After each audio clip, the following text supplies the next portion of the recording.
The mist lifts off the pasture just after dawn, and it looks like a painting you get to keep. The farmhouse sits white against the tree line, the red barn leans into the morning, and the basket of eggs on the porch rail is still warm. This is the life finally coming together, the one you saved years for.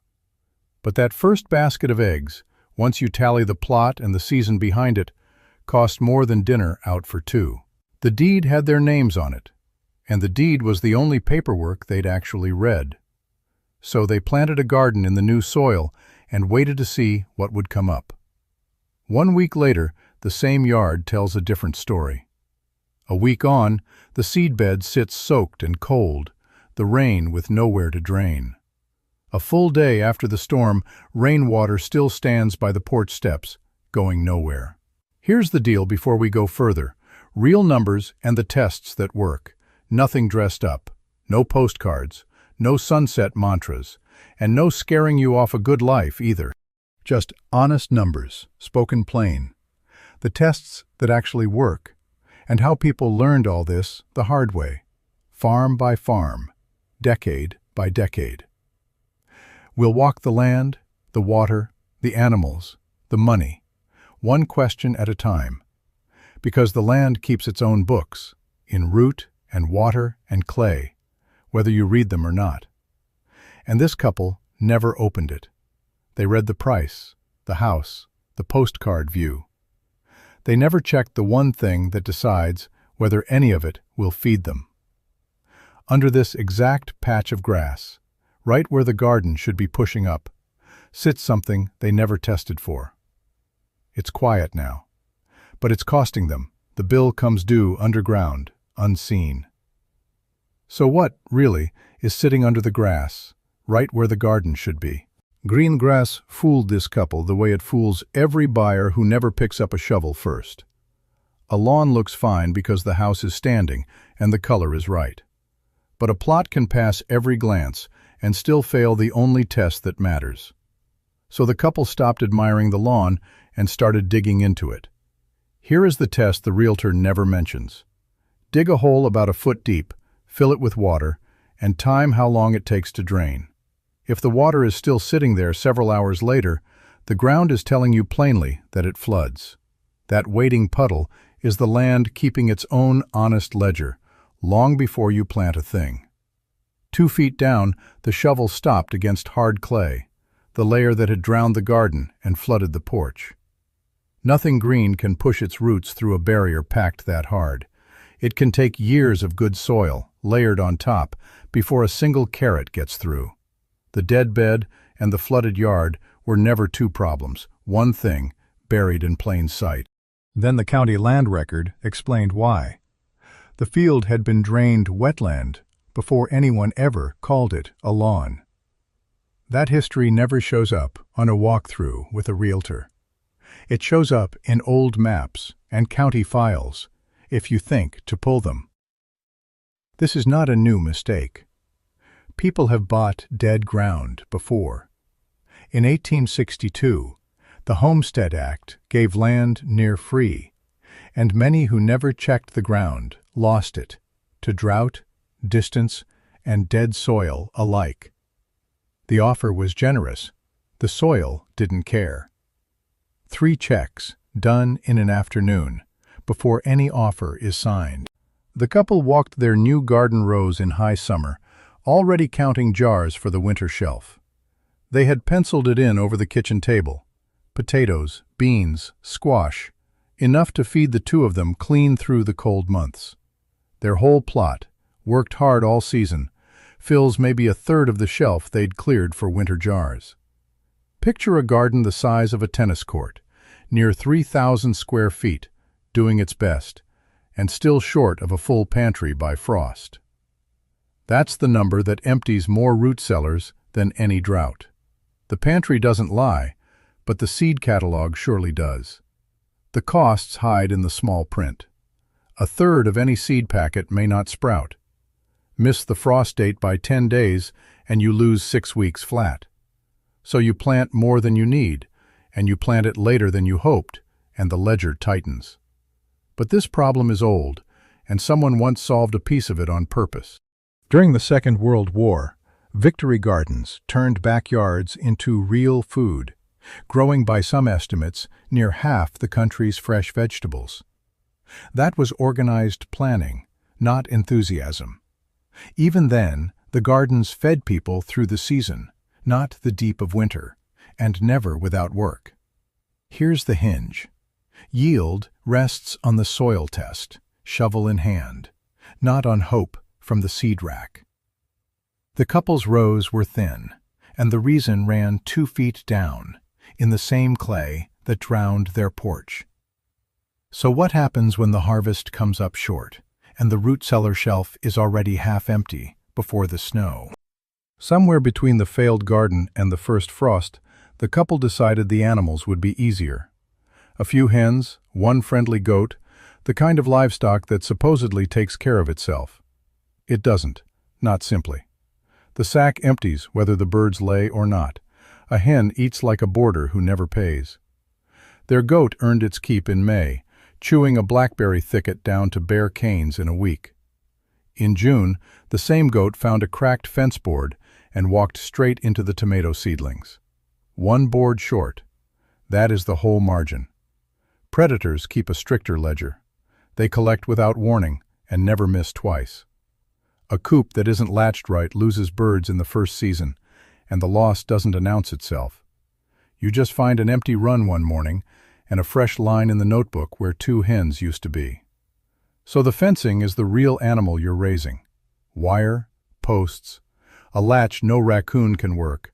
Containment always costs more sweat than the animals inside it. Long before fencing was a chore on this homestead, it was already law, written into the land itself. In the 1800s, much of the country ran on open range. Your animals roamed, and your neighbor fenced them out himself. But as farms crowded in, the rule flipped. Now the owner paid to keep his own animal home. Who pays for the fence was never just a farm question. It was decided in state houses, county by county, with real money on both sides. By dusk, the chores are done, but the torn fence still hangs where the goat first got through. Chickens and a goat, done honestly, run close to an hour a day, feeding, mucking, walking the fence line. This autumn, a section still hangs torn open, which raises the harder question. How do you protect what little the land gave you? That first autumn, the wife put up 100 jars of tomatoes over one October weekend, proud of every lid. By February, she was throwing half of them out, and one had made her sick enough to call the doctor. She had done it the way her grandmother described it, by feel and by faith. That was the whole problem. Canning isn't tradition, it's chemistry. Low-acid vegetables need heat, water alone can't reach. She learned that with a thermometer, not a memory. The math of it is simple, but it does not forgive a wrong reading or a skipped step. A weekend of steam and a full pantry is the reward when the acid is right and the jars seal cold and quiet.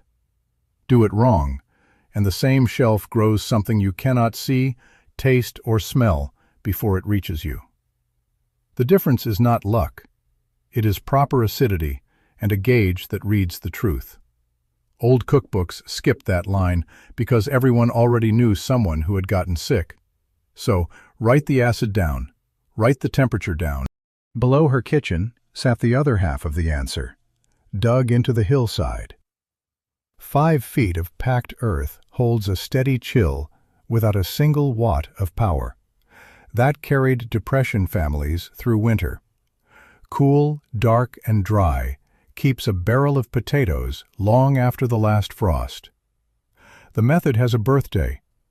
Around 1809, a French confectioner named Nicolas Appert sealed food in glass and heated it, winning a prize before anyone understood why it worked. A century later, American households were doing the same out of plain necessity. The invention was old. The reason people learned it was hunger. So the jar on the windowsill cools, while the jar on the shelf waits out the dark.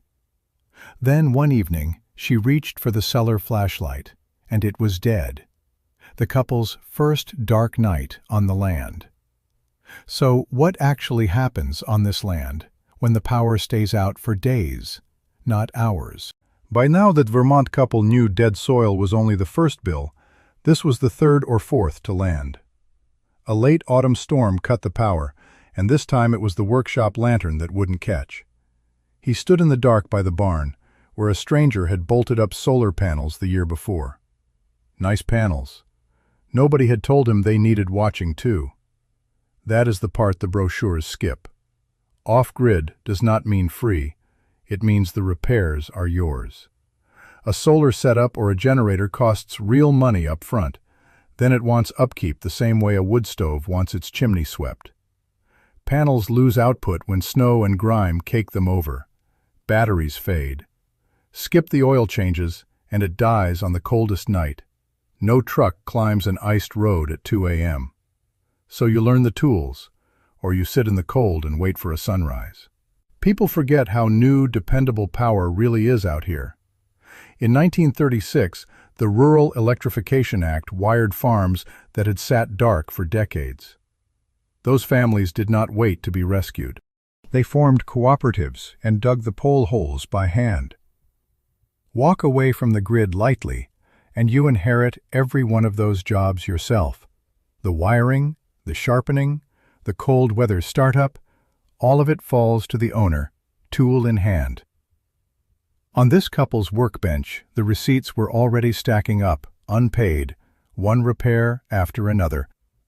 Nobody had added the whole year together yet.